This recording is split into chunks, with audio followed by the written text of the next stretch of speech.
di mana baginda Rasulullah juga sempat mampir ke Bethlehem, satu tempat yang sekarang menjadi kota, jaraknya dari Palestina sekitar 10 km.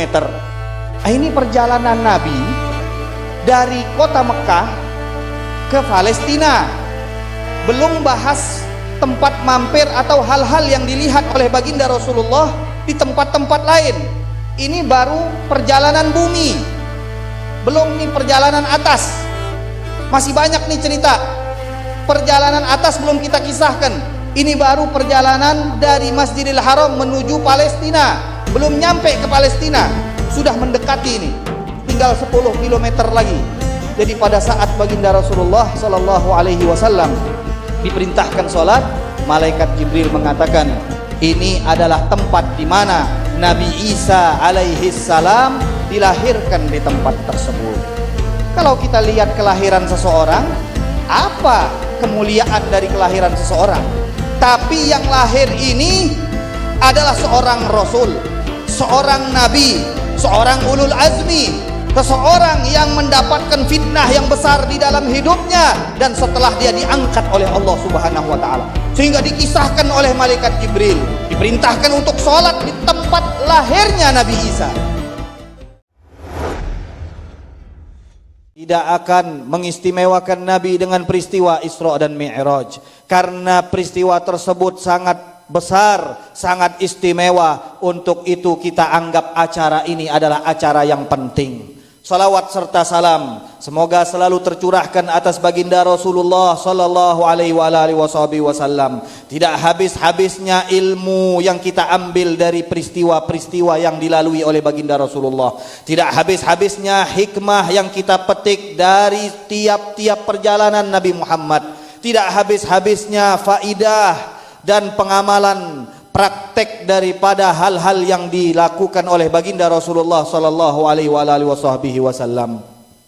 Dalam peristiwa Isra dan Mi'raj seperti yang sudah sering kita sampaikan, banyak sekali hikmah, banyak sekali pelajaran, banyak sekali hal-hal yang dapat kita petik dan kita amalkan dalam kehidupan kita sehari-hari. Dan perkumpulan kita ini bukan hanya untuk memperingati Isra dan Mi'raj, tapi perkumpulan kita ini dalam rangka mengamalkan apa yang difirmankan oleh Allah, wa tawasau bil haqqi wa tawasau bis sabr. Kita saling nasihat menasihati, kita saling mengingatkan tentang kebenaran, tentang kebaikan, tentang kesabaran, tentang kebenaran, yaitu salah satu kebenaran yang pada malam hari ini kita berkumpul untuknya memperingati Isra dan Mi'raj. Banyak hal kebenaran fakta yang Allah sampaikan di dalam Al-Quran. Banyak hal fakta dan kenyataan yang disampaikan oleh Nabi Muhammad di dalam sabda-sabdanya yang mulia. Dan begitu pula di dalam kejadian Isra dan Mi'raj kita mengambil contoh bagaimana baginda Rasulullah sallallahu alaihi wasallam setelah melalui hal-hal yang membuatnya sedih, hal-hal yang membuatnya susah, hal-hal yang menjadi halangan untuk berdakwah di jalan Allah Subhanahu wa taala. Namun kendati demikian, banyak hal-hal yang dapat membuat seseorang mundur seharusnya dari pekerjaan yang baik, tapi pekerjaan tersebut tidak membuat Nabi gentar dan tidak membuat Nabi mundur dari mengajak orang ke dalam kebaikan. Kita tahu sebelum Isra dan Mi'raj ada beberapa peristiwa-peristiwa yang membuat Nabi sedih. Di antaranya wafat Sayyidah Khadijah, istri yang paling dicintai Nabi Muhammad, istri yang selalu mendukung semua dakwah baginda Rasulullah sallallahu alaihi wasallam. Kalau pulang Nabi dalam keadaan capek berdakwah, maka hilang gundah susah Nabi pada saat bertemu dengan Sayyidah Khadijah. Beliau mendukung dengan harta, beliau dukung dengan nyawa. Inilah seorang istri yang seharusnya jadi suri teladan oleh wanita-wanita muslimah di saat ini. Beliau wafat sebelum kejadian Isra Mi'raj. Salah satu sandaran baginda Rasulullah. Sedih baginda Rasulullah sallallahu alaihi wasallam karena kehilangan seseorang yang dibanggakan oleh Rasulullah, yang sangat dicintai oleh Rasulullah sallallahu alaihi wasallam, sampai-sampai pada saat Sayyidah Aisyah mengatakan, wahai Rasulullah, aku lihat engkau tidak henti-hentinya memuliakan orang-orang yang ada kaitan dengan Sayyidah Khadijah, padahal dia sudah wafat.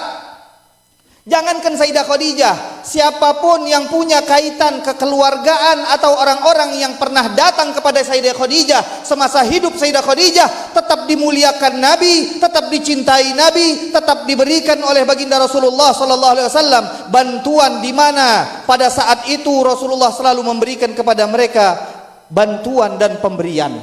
Tidak pernah putus. Ketika ditanyakan oleh Sayyidah Aisyah, apakah engkau masih belum menyadari bahwa Allah sudah menggantikan seseorang yang lebih daripada Sayyidah Khadijah? Maksud Sayyidah Aisyah dirinya sendiri. Kata baginda Rasulullah, demi Allah, Allah belum menggantikan Sayyidah Khadijah.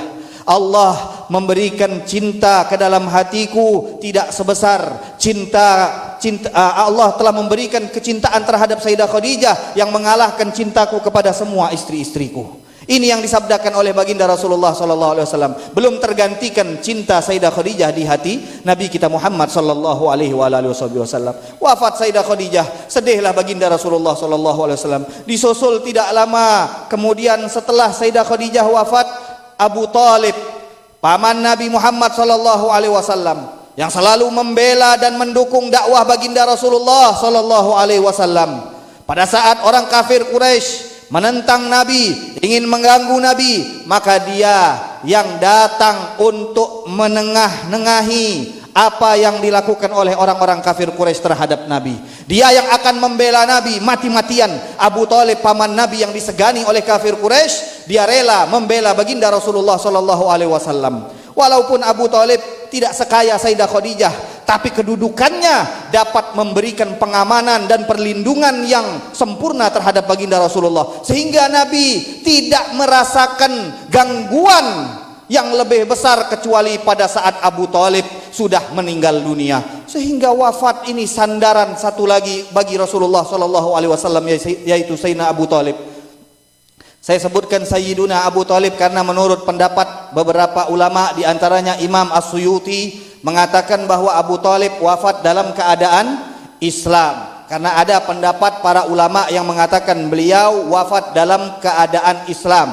Imam As-Suyuti Al-Hafidh, Muhaddits, Khatimatul Huffaz, beliau mengatakan bahwa Abu Talib wafat dalam keadaan Islam. Begitu juga Mufti Makkah Ahmad Zaini Dahlan mengatakan bahwa Abu Talib wafat dalam keadaan Islam. Berbeda pendapat pandangan para ulama. Kita sebaiknya ikut orang-orang yang mereka mengajak kita untuk cinta kepada Rasulullah, mengajak kita untuk cinta kepada orang-orang yang dekat kepada baginda Rasulullah sallallahu alaihi wasallam. Adapun yang mereka mengatakan Abu Talib wafat dalam keadaan kafir karena melihat beberapa pandangan para ulama, itu pendapat mereka.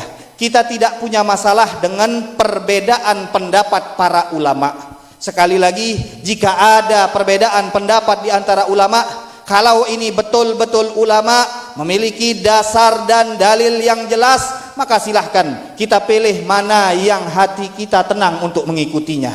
Dan adapun kita diajarkan oleh guru-guru kita bahwa hal-hal yang menyakitkan Nabi itu akan menyakitkan Allah Subhanahu wa taala. Kalau ada pendapat yang mengatakan paman yang disayangi Nabi masuk ke dalam agama Islam, lalu kenapa kita tidak mau memilihnya? Nah, ini wafat Sayyidina Abu Talib rahimahullah. Wafat beliau, kemudian Nabi berangkat ke kota Taif. Di kota Taif mengharapkan dukungan orang Taif. Namun sampai di sana Nabi langsung mendekatkan ketua-ketua, dekat kepada sesepuh-sesepuh yang ada di sana, mengharapkan perlindungan mereka, mengharapkan pembelaan mereka. Terlebih dahulu Nabi menyampaikan, maukah kalian mengikuti ajakanku untuk masuk ke dalam agama Islam? Ditolak mentah-mentah tawaran pertama. Kemudian tawaran kedua, kata Nabi, kalau kalian tidak mau masuk ke dalam agamaku, maka paling tidak kalian membela aku, mendekking aku, kata Nabi. Lindungi saja aku agar aku bisa bebas berdakwah, kata baginda Rasulullah sallallahu alaihi wasallam. Maka apa jawaban mereka? Kata mereka, lihat keluargamu yang ada di kota Mekah. Mereka adalah paman-pamanmu, mereka adalah bibi-bibimu. Mereka semua tidak ada yang percaya dengan kata-katamu. Lalu bagaimana kau mengharapkan kami yang bukan siapa-siapamu untuk beriman kepadamu dan untuk melindungi dan membela agar engkau bebas berdakwah di jalan Allah Subhanahu wa taala. Tidak cukup sampai di sini. Mereka tolak tawaran Nabi dan mereka kumpulkan hamba sahaya, anak-anak kecil, sehingga mereka semua diberikan batu-batu kecil agar melempari dan mencaci maki baginda Rasulullah, mengusirnya dari kota Taif, sehingga berdarah-darah baginda Rasulullah keluar dari kota Taif. Ini kesedihan yang ketiga. Sebelum Nabi melakukan Isra Mi'raj, jangan lupakan kejadian ini, di mana Isra Mi'raj itu sendiri merupakan hiburan tasliyah untuk baginda Rasulullah sallallahu alaihi wa ala alihi wasallam. Jadi seperti yang tadi saya sampaikan, kita duduk di sini bukan hanya memperingati Isra dan Mi'raj, tapi kita saling nasihat menasehati di dalam kebenaran, nasihat menasehati di dalam kesabaran. Karena ada hal-hal yang dapat kita petik dari kesabaran baginda Rasulullah sallallahu alaihi wasallam. Sabar Nabi keluar dari kota Taif. Tidak ada orang yang ikut ajakan Nabi, tapi beriman satu orang yang bernama Addas. Kemudian Nabi pergi ke Banu Nakhlah, ingin pulang ke kota Mekah, sholat malam di sana, membaca ayat suci Al-Quran. Tanpa sengaja ada rombongan jin yang lewat dan mendengarkan ayat-ayat yang dibaca dilantunkan Nabi di dalam sholatnya, dan mereka pun akhirnya penasaran, kemudian datang kepada baginda Rasulullah sallallahu alaihi wasallam, dan ternyata mereka masuk ke dalam agama Islam. Nabi memerintahkan kepada jin yang datang kepada baginda Rasulullah untuk kemudian mengajak jin-jin lain untuk masuk ke dalam agama Islam, dan kemudian menyusul beberapa jin yang ada di kampung-kampungnya. Jadi jin punya kampung juga, jin juga punya orang-orang yang berdakwah, ada ustadznya. Berarti kalau ada ustadznya, ada juga orang awamnya, ada juga salafinya, ada juga Muhammadiyahnya, ada juga NU-nya. Nah, ini bagian-bagian mereka. Kata para ulama-ulama yang memang mereka spesialis di dalam bidang alam gaib ini, kata mereka memang benar, jin itu seperti manusia. Ada yang bodoh, ada yang pintar, ada yang kuat. Tapi perlu diketahui, mereka ini juga ada ulama. Ada ulama dari kalangan mereka. Nah, untuk itu baginda Rasulullah pada saat mengajak mereka untuk masuk ke dalam agama Islam dan kemudian berdakwah, diperintahkan oleh baginda Rasulullah, diceritakan di dalam Al-Quran surat jin, bagaimana mereka mendengar Al-Quran dan kemudian mereka membawa pesan-pesan baik ini ke tempat mereka masing-masing. Jangan sampai kita kalah dengan jin. Jangan sampai kita kalah dengan mereka yang semangat pada saat diberikan amanah berdakwah oleh baginda Rasulullah sallallahu alaihi wa ala alihi wasallam. Lalu kemudian kita lihat di sini, Nabi tidak putus asa. Nabi mendapatkan satu orang masuk Islam, Addas, dan mendapatkan banyak dari kalangan jin yang masuk ke dalam agama Islam. Walaupun gagal di kota Taif, dan kemudian Nabi mengatakan, mudah-mudahan kalau mereka tidak masuk Islam, insya Allah generasi-generasi setelah mereka akan tunduk kepada Allah Subhanahu wa taala. Dan terbukti perkataan baginda Rasulullah sallallahu alaihi wasallam dikabulkan oleh Allah Subhanahu wa taala. Generasi mereka pada saat selesai perang Hunain, akhirnya mereka semuanya orang-orang Thaqif yang berada di kota Taif masuk ke dalam agama Islam. Alhamdulillah. Nah, ini yang kita lihat bagaimana baginda Rasulullah sallallahu alaihi wasallam sabar di dalam berdakwah, sabar di dalam mengajak manusia di jalan kebaikan, sehingga pengorbanan ini menghasilkan hasil yang sangat besar. Kita lihat dalam 23 tahun baginda Rasulullah berdakwah, yang masuk ke dalam agama Islam, yang berhasil diubah keyakinannya oleh baginda Rasulullah 124.000. Para sahabat dalam keadaan hidup Nabi itu berangsur-angsur masuk Islamnya. Pada saat wafat baginda Rasulullah dihitung sekitar 120 ribuan yang masuk ke dalam agama Islam. Ini ketabahan baginda Rasulullah sallallahu alaihi wa alihi wasallam. Nah, melanjutkan daripada hikmah Isra dan Mi'raj yang kita sampaikan di Masjid Jami', bahwa kita tahu baginda Rasulullah sallallahu alaihi wasallam setelah beliau dilanda oleh kesedihan demi kesedihan, beliau tidak putus asa, beliau terus berdakwah. Akhirnya sampailah beliau dihibur oleh Allah Subhanahu wa taala dalam peristiwa Isra dan Mi'raj. Beliau diperjalankan dari Masjidil Haram ke Masjidil Aqsa. Nah, di perjalanan dari Masjidil Haram ke Masjidil Aqsa ini melewati beberapa tempat. Sudah kita ceritakan pada saat Nabi diperintahkan turun di kota Madinah, diperintahkan untuk sholat 2 rakaat. Nabi pun kemudian melanjutkan, disuruh singgah oleh malaikat Jibril di kota Syam untuk sholat 2 rakaat. Dan kemudian baginda Rasulullah SAW juga mampir ke satu tempat di mana di situ telah menyandar Nabi Musa berteduh untuk menunggu kebaikan dari Allah Subhanahu wa taala. Nah, ini cerita sudah kita ceritakan di Masjid Jami. Tinggal cerita berikutnya, yaitu di mana Nabi mampir ke tempat yang sekarang dikenal dengan Bethlehem atau Baitul Lahmin. Ini nama kota, kira-kira sekitar 10 km dari kota Palestina. Bethlehem adalah tempat di mana malaikat Jibril memerintahkan kepada baginda Rasulullah untuk turun dan sholat 2 rakaat. Kita sudah katakan bahwa tidaklah malaikat Jibril memilih tempat-tempat ini kecuali ada sejarah yang besar di dalamnya. Seperti kemarin, bukan sembarangan malaikat Jibril mengatakan turun wahai Muhammad sholat di pohon yang berteduh Nabi Musa. Ternyata ada kisahnya. Kemudian dikatakan di Tur Sina, turun wahai Muhammad sholat 2 rakaat. Ternyata di situ tempat Allah mengajak bicara Nabi Musa. Dan sekarang kita akan melanjutkan di mana baginda Rasulullah juga sempat mampir ke Bethlehem, satu tempat yang sekarang menjadi kota, jaraknya dari Palestina sekitar 10 km. Ini perjalanan Nabi dari kota Mekah ke Palestina. Belum bahas tempat mampir atau hal-hal yang dilihat oleh baginda Rasulullah di tempat-tempat lain. Ini baru perjalanan bumi, belum nih perjalanan atas. Masih banyak nih cerita. Perjalanan atas belum kita kisahkan. Ini baru perjalanan dari Masjidil Haram menuju Palestina. Belum nyampe ke Palestina, sudah mendekati ini. Tinggal 10 km lagi. Jadi pada saat baginda Rasulullah sallallahu alaihi wasallam diperintahkan sholat, malaikat Jibril mengatakan, ini adalah tempat di mana Nabi Isa alaihi salam dilahirkan di tempat tersebut.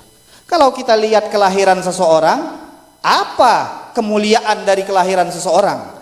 Tapi yang lahir ini adalah seorang rasul, seorang nabi, seorang ulul azmi, seseorang yang mendapatkan fitnah yang besar di dalam hidupnya dan setelah dia diangkat oleh Allah Subhanahu wa taala, sehingga dikisahkan oleh malaikat Jibril, diperintahkan untuk sholat di tempat lahirnya Nabi Isa. Nah, ini kita kan penasaran, kenapa kok bisa tempat lahir Nabi Isa ini dijadikan tempat mampir baginda Rasulullah pada saat Rasulullah Isra dan Mi'raj. Tapi masih ada kesempatan lain, insya Allah kita berkumpul, kita ceritakan di Teluk Rubiah mungkin ya. Apa sekarang lah? Kita singkat ceritanya. Kita tahu bahwa Allah Subhanahu wa taala menceritakan dengan detail cerita kelahiran Nabi Isa. Di antara hikmah mengapa diceritakan dengan detail cerita kelahiran Nabi Isa, agar manusia yang menganggap Nabi Isa itu sebagai Tuhan langsung paham, tidak ada Tuhan yang dilahirkan. Ini keyakinan kita umat Islam. Karena nanti kalau videonya dipotong bahaya, kata orang nanti melecehkan agama orang luar. Padahal saya sedang menjelaskan keyakinan kita umat Islam. Nabi Isa adalah nabi yang diagungkan dan dimuliakan oleh Allah, dilahirkan dengan keadaan yang spesial. Jadi pada saat Nabi Isa dilahirkan, nah ini ceritanya sebelum dilahirkan ada hal-hal yang perlu kita sampaikan. Di antaranya Allah Subhanahu wa taala menceritakan bahwa ibunda Nabi Isa alaihi salam yang bernama Siti Maryam, beliau pada saat kecil ini sudah istimewa karena dinazarkan untuk Masjidil Aqsa. Beliau dirawat oleh seorang nabi, dididik oleh seorang nabi yang juga kebetulan suami dari saudari Siti Maryam. Ada yang mengatakan saudari dari bibinya Siti Maryam. Maka seorang nabi mendidik seorang putri, pastilah dia akan menjadi orang yang solehah. Siti Maryam akhirnya karena sudah dinazarkan oleh ibunya untuk berkhidmah di dalam Masjidil Aqsa, disiapkan di dalam Masjidil Aqsa satu kamar khusus untuk Siti Maryam. Beliau tidak keluar-keluar kecuali dalam keadaan haid atau beliau sedang ada hajat untuk keluar. Jadi selama beliau ada di kamar tersebut, apa yang beliau lakukan? Beliau hanya beribadah dan beribadah. Dikatakan orang yang ada di zaman Siti Maryam tidak sebanding ibadahnya dengan Siti Maryam. Ini seorang perempuan yang ibadah dan ketaatannya sangat tinggi kepada Allah Subhanahu wa taala berkat niat baik ibunya. Karena pada saat dia lahir dinazarkan untuk Allah. Pada saat Siti Maryam ini mau lahir, ibunya menazarkan Siti Maryam ini untuk Allah Subhanahu wa taala. Makanya kalau kita punya anak, niatkan anak tersebut untuk Allah. Niatkan anak tersebut untuk jalan Rasulullah, untuk mengemban dakwahnya baginda Rasulullah sallallahu alaihi wasallam, sehingga akan ada keberkahan demi keberkahan yang Allah berikan dari niat-niat yang baik tersebut. Maka Siti Maryam pada suatu hari seperti biasa, kalau beliau sedang ada hajat, beliau keluar. Beliau tiba-tiba mendapatkan ilham, di mana di dalam ilham tersebut disebutkan bahwa beliau akan mendapatkan seorang putra. Maka beliau heran. Dia katakan, umurku sangat muda dan aku tidak punya suami dan aku bukan tukang zina. Bagaimana mungkin aku dapat seorang putra sementara sebab untuk dapat anak aku semuanya tidak punya? Walam yamsasni bashar walam aku baghiyya. Kata beliau, aku tidak pernah disentuh seorang manusia dan aku juga bukan seorang penzina. Maka kata malaikat Jibril, ini urusan Allah. Kalau Allah menginginkan sesuatu hanya tinggal mengatakan kun fayakun. Urusan ini gampang, kata malaikat Jibril. Kau tidak usah khawatir. Maka Sayyidah Maryam sudah tahu kalau ini akan ada fitnah yang besar. Karena seseorang melahirkan di satu kamar di masjid, tiba-tiba hamil. Pasti akan banyak tuduhan-tuduhan kepada beliau. Pasti akan banyak fitnah-fitnah kepada beliau. Sehingga pada suatu hari beliau bertemu dengan saudarinya, yaitu istri Nabi Zakaria. Di saat bertemu, saudarinya berkata, wahai Maryam. Dia sempat berpelukan dengan saudarinya. Dia katakan, wahai Maryam, tidakkah engkau melihat aku sekarang akhirnya hamil? Karena Nabi Zakaria itu juga tidak dapat keturunan sampai umurnya tua dan istrinya pun tua. Maka di sini terheran-heran, banyak yang heran. Mengapa kok bisa ada orang tua, kalau istilah kita sekarang sudah menopause, sudah tidak bisa lagi mendapatkan anak, tapi kuasa Allah Subhanahu wa taala. Maka saudarinya tadi mengandung dan dia kabarkan kepada Sayyidah Maryam. Kata Sayyidah Maryam, diam-diam, aku juga sekarang sedang hamil. Tapi ini fitnah, dia bilang. Aku takut kalau didengar oleh orang ini jadi fitnah. Nah, kata saudarinya, tadi pada saat kita berpelukan, aku lihat yang di dalam perutku ini sujud kepada yang ada di perutmu.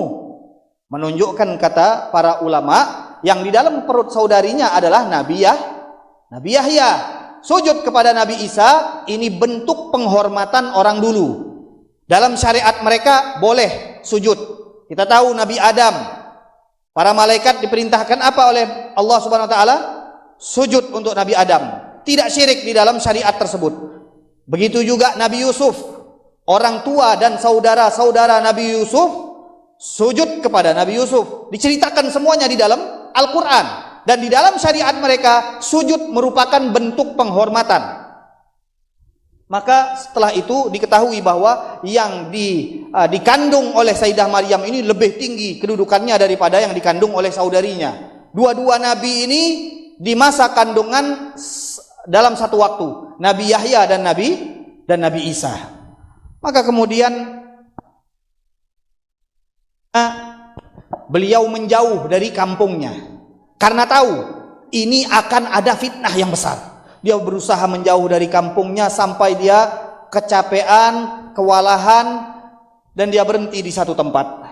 Sesampainya di tempat tersebut, tepatnya tadi di Bethlehem, karena beliau tadinya di Palestina, di Masjidil Aqsa. Kemudian beliau keluar menuju kota Bethlehem tadi. Sampai di situ beliau kehabisan bekal. Maka Allah Subhanahu wa taala memerintahkan kepada malaikat Jibril untuk memberikan sungai yang kecil yang tadinya sudah tidak berjalan. Nah, ini keajaiban pertama sebelum Nabi Isa lahir. Maka ada sungai yang Allah jadikan sungai tersebut yang tadinya mati akhirnya mengalir kembali agar Sayyidah Maryam bisa minum. Kemudian tinggal makannya. Sayyidah Maryam bersandar kepada pokok batang korma yang sudah mati. Kata Allah Subhanahu wa taala, "Wa huzzi ilaiki bijid'in nakhlati tusaqit 'alaiki rutaban janiyya." Kata Allah, itu pohon yang sudah mati cukup kau goyang-goyangkan, maka akan menjatuhkan buah-buah kurma yang segar. Sehingga kata para ulama, orang yang sedang hamil itu bagus makan kurma dan rutop. Bagus untuk makan kurma dan rutop. Di samping untuk nutrisi anaknya, juga untuk kecerdasan otak anaknya. Nah, jadi di sini Sayyidah Maryam sudah mendapatkan minuman, sudah mendapatkan makanan langsung dari Allah Subhanahu wa taala. Tentunya sebelumnya kita sebenarnya melewatkan banyak daripada cerita Sayyidah Maryam karena berhubung kita hanya ingin fokus di dalam cerita lahirnya Nabi Isa. Nah, pada saat beliau sudah makan dan minum, Allah mengatakan faqarri aina fa imma tarayinna minal bashari ahada faquli inni nadartu lirrahmani sauma falan ukallimal yauma insiya. Kata malaikat Jibril, makanlah wahai Maryam, minumlah wahai Maryam, dan senangkan hatimu. Nanti akan datang orang-orang yang bertanya, maka jawab saja dengan isyarat bahwa engkau sedang berpuasa. Nah, ini puasanya orang syariat zaman dahulu. Puasanya dengan pertama waktunya 24 jam. Puasa orang dulu. Nah, untung kita tidak jadi orang dulu. Kita jadi umat Nabi Muhammad, puasanya hanya 12 jam. Kalau di Indonesia 16 atau 15 jam kalau di Mekah dan di Madinah. 15 jam, 16 jam puasa di sana. Tapi orang dulu, syariat dulu, puasanya sampai 24 jam. Kemudian puasanya bukan hanya makan, tapi al-imsak anil kalam wat ta'am. Mereka tidak boleh berbicara, juga tidak boleh makan. Bayang kelaika. Tidak pacak makan, tidak pacak ngomong. Kita kan biasa kalau nak ngilangkan lapar nih bercakap, nak ngilangkan lapar nih bercerita. Tapi ini tidak boleh ngomong, tidak boleh makan. Maka setelah diberitahukan oleh malaikat Jibril, ini caranya. Nanti kalau ada orang datang penasaran melihat apa yang sedang kau lakukan, orang nanti akan menuduh, orang akan menfitnah. Bilang saja, aku sedang puasa, dengan isyarat, aku sedang berpuasa, tidak boleh berbicara, tidak boleh makan.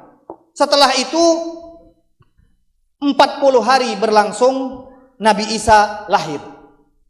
Nah, di dalam perut, kata Sayyidah Maryam, idza khalautu sabbaha fi batni. Kalau saya sedang duduk sendirian, tidak ada orang yang lewat, maka Nabi Isa akan bertasbih di dalam perutku. Nah, kemudian Nabi Isa alaihissalam dilahirkan. Setelah 40 hari dari kelahiran Nabi Isa alaihissalam, maka Sayyidah Maryam membawanya ke kampung halamannya lagi. Sesampainya di sana, orang-orang kaget.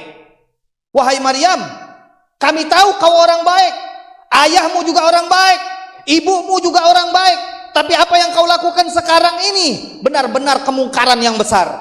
Benar tebakan Sayyidah Maryam. Beliau sudah memperkirakan hal ini. Mereka pasti akan menuduh. Bahkan ada riwayat yang diceritakan oleh Imam Ibn Katsir bahwa yang dituduh ini adalah Nabi Zakaria, ipar beliau. yang merawat beliau, seorang nabi, seorang rasul, termasuk dari rasul yang wajib dihafalkan namanya, difitnah oleh Bani Israel. Ini kalau mau tahu kejahatan Bani Israel, mereka tidak segan-segan. Kalau cuman fitnah nabi, kecil kata mereka. Fitnah nabi itu biasa bagi kami. Lihat apa yang mereka lakukan setelah mereka fitnah Zakaria. Mereka kejar Nabi Zakaria sehingga Nabi Zakaria lari. Di ujung hutan Nabi Zakaria melihat ada pohon besar yang Allah bukakan pohon tersebut agar Nabi Zakaria bisa bersembunyi di pohon ini. Masuklah Nabi Zakaria, tapi ada orang yang ingin membeberkan rahasia sembunyinya Nabi Zakaria. Bukan orang ini, iblis. Iblis lihat Nabi Zakaria bersembunyi, lalu dia ambil, sebelum pohon ini menutup, dia ambil sedikit baju Nabi Zakaria agar terlihat dari luar. Jadi ada sedikit dari baju Nabi Zakaria yang tidak masuk ke dalam pohon, sehingga nanti pada saat orang-orang mencari Nabi Zakaria, iblis tinggal nunjuk, nih dia di dalam pohon nih. Bagaimana cara mereka untuk membunuh Nabi Zakaria? Apa yang mereka lakukan? Digergaji pohon nabi-nabi di dalamnya. Ini yang dilakukan oleh Bani Israel kepada Nabi. Jadi kalau cuma fitnah kecil, kata kami gergaji Nabi hidup-hidup, kata mereka. Nah setelah itu Sayyidah Maryam akhirnya fa'asyarat ilaihi. Sayyidah Maryam mengisyaratkan. Mereka sudah menuduh Sayyidah Maryam. Nah sekarang Sayyidah Maryam pulang setelah masa nifasnya 40 hari. Jadi saya sempat berpikir waktu itu, kenapa orang-orang ini ada adat di mana seorang perempuan tidak boleh keluar selama 40 hari. Saya berpikir ini dari mana pengambilan? Pasti ada dalilnya, karena orang-orang kita dulu kalau mereka menetapkan sesuatu, baik itu adat, pasti ada pengambilannya. Nah setelah dibaca kitab-kitab tafsir, ternyata memang ada di mana perempuan, diantaranya Sayyidah Maryam, beliau tidak keluar dari tempat setelah melahirkan Nabi Isa selama 40 hari masa nifasnya. Setelah selesai masa nifasnya barulah beliau pulang ke kampung halamannya. Sampai di sana akhirnya terjadi tadi tuduhan dan fitnah. Kemudian beliau mengatakan, beliau isyaratkan kepada Nabi Isa alaihi salam. Kata orang-orang, kaifa nukallimu man kana fil mahdi sabiyya? Bagaimana kami bisa mengajak bicara? Apa maksudmu wahai Maryam? Menunjuk bayi yang masih dalam ayunan. Maka Nabi Isa lah yang menjawab semua tuduhan-tuduhan mereka di saat beliau masih bayi. Ini diceritakan di dalam Al-Quran. Apa kata Nabi Isa? Ini kalimat yang pertama yang keluar dari Nabi Isa. Apa kalimat pertamanya? Lanjutkan nih. Qala inni Abdullah. Nabi Isa berkata, aku adalah hamba Allah. Penegasan, penjelasan yang tidak ada keraguan di dalamnya. Nabi Isa menetapkan bahwa beliau yang pertama kali, kedudukan yang dianggap oleh beliau lebih tinggi dari segala-galanya adalah beliau hamba Allah. Kita pun menjadi hamba yang paling mulia kalau kita menghambakan diri kita kepada Allah Subhanahu wa taala. Kalau kau hamba orang kaya, kau hina. Kalau kau hamba kedudukan, kau hina. Kalau kau hamba manusia, kau hina. Tapi kalau kau hamba Allah Subhanahu wa taala, ini adalah predikat yang paling tinggi. Bahkan baginda Rasulullah disifatkan di dalam Al-Qur'an, di dalam surat Al-Isra, subhanalladzi asra bi'abdihi, hamba Allah Subhanahu wa taala. Nah, untuk itu Nabi Isa mengatakan qala inni Abdullah. Beliau ingin menetapkan dan menjelaskan kepada orang-orang yang menuduh bahwa beliau adalah anak Tuhan. Beliau katakan, saya bukan anak Tuhan. Saya adalah hamba Allah Subhanahu wa taala. Ataniyal kitaba wa ja'alani nabiyya. Kata ulama, diantaranya Imam Ibn Katsir mengatakan, didatangkan kalimat kedua ini untuk membebaskan tuduhan terhadap ibunya. Karena kalau sudah Allah menurunkan kitab kepada seorang hamba, menjadikan hamba tersebut, manusia yang terpilih, menjadi seorang nabi, mustahil Allah menjadikan seorang nabi sementara ibunya adalah penzina. Orang soleh pasti dilahirkan oleh orang solehah. Itu maksud Nabi Isa pada saat mengatakan ataniyal kitab wa ja'alani nabiyya. Kemudian kata Nabi Isa, wa ja'alani mubarakan ainama kuntu, dan aku dijadikan penuh keberkahan di mana saja aku berada. Nah, keberkahan inilah yang kemudian malaikat Jibril memerintahkan kepada baginda Rasulullah untuk mengambil bagian dari keberkahan. Rasulullah Shallallahu Alaihi Wasallam, hamba yang paling dicintai Allah, hamba yang sudah diistimewakan dengan solawat Allah, solawat malaikat dan solawat manusia. Tapi kata malaikat Jibril, solat di sini, solat di tempat berkah, disuruh cari berkah. Lalu kita mengatakan tidak usah cari berkah, tidak usah menghadiri acara-acara yang di dalamnya ada bid'ah-bid'ah. Padahal jelas-jelas kita datang untuk cari berkah. Ini perintah Allah, di mana mencari keberkahan telah diperintahkan kepada Rasulullah, mencari keberkahan diperintahkan kepada nabi-nabi sebelum Rasulullah Shallallahu Alaihi Wasallam. Kita umat Islam diperintahkan untuk mencari berkah. Kata Nabi Isa, wa ja'alani mubarakan ainama kuntu wa awsani bis salati waz zakati ma dumtu hayya. Dan Allah mewasiatkan kepadaku dua hal, harus dijaga dua hal ini. Di antara oleh-oleh Isra Mi'raj juga diamanatkan kepada Nabi Isa, wa awsani bis salah, aku diwasiatkan Allah untuk menjaga salat. Kata ulama, ini yang harus dilakukan seorang hamba ketika dia mengatakan dirinya hamba Allah, maka jaga salatmu. Makanya kata para ulama, hal yang pertama disampaikan Nabi Isa, wa ausani bis shalah, jaga hubunganmu dengan Allah dengan salat. Kalau salatmu sia-sia, kalau salatmu sudah kau teledorkan, berarti kau tidak punya hubungan dengan Allah Subhanahu wa taala. Wa ausani bis shalah, hal yang pertama yang harus kau prioritaskan, yang harus kau utamakan adalah jaga hubunganmu dengan Allah melalui penegakan salat. Waz zakati, begitu juga tidak cukup kita cuman salat, datang berjamaah, kemudian di rumah salat sunnah, tidak cukup. Wa ausani bis sholati waz zakati, lihat orang-orang yang ada di sekitarmu, bagaimana kebutuhan mereka. Apakah ada yang masih butuh bantuan?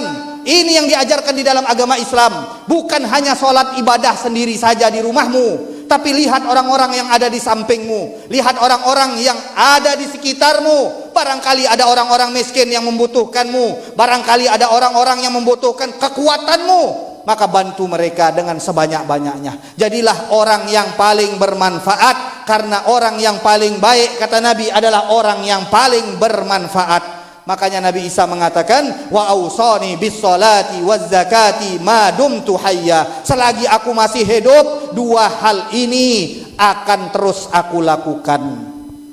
Jadi setelah kisah ini, Nabi Isa menyebutkan keutamaan-keutamaannya dan menyebutkan bahwa beliau adalah seorang nabi, membebaskan tuduhan ibunya. Setelah beliau berbicara, menjelaskan, maka orang-orang yang ada di sekitar Sayyidah Maryam berbeda pendapat menjadi dua golongan.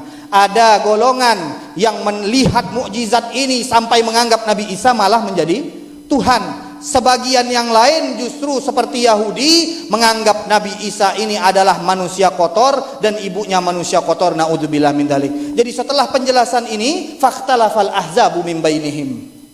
Kata Allah, diceritakan tadi setelah Allah menceritakan Nabi Isa menjawab mereka di masa kecilnya, malah jadi fitnah lagi.